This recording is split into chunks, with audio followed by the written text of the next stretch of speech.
Good morning everyone! Ngayon ay punta na kami sa Francis Haven. Kami ay niyaya ng aming auntie dito na punta dahil birthday nung kanyang apo na aking inanak na rin. Ngayon ay papunta na kami. Ito na yung daan papunta doon sa Francis Haven.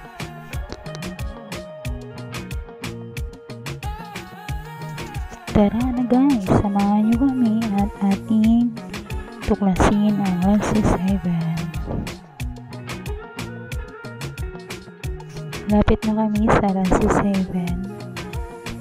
Ang aking driver ay ang aking best friend, si Madam Mercy or Kling Kling. Okay, andito na kami. Yan lang, nakikita nyo na yung magandang view ng Francis Haven. Yan na.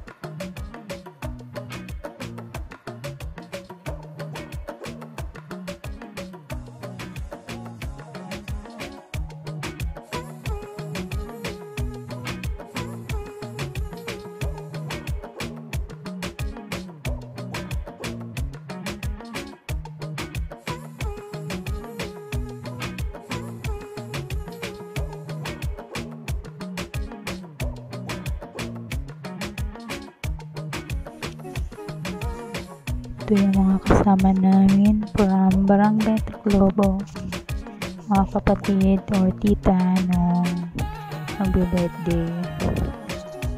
Yan na, kasama namin yung mga taga-Puno. Grabe, sobrang init papunta dito.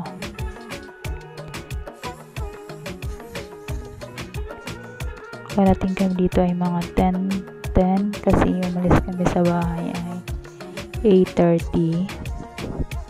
2 hours or 1.5 hours din yung biyahe namin. Yung mga dala naming pagkain, wala pa yung pansit dyan, kalimutan sa dinami-dami ng pumunta, hindi naalala yung pansit. Yan, may adobong manok. Yan, hello baby, mga kasama namin. Yan na si Manager Angging.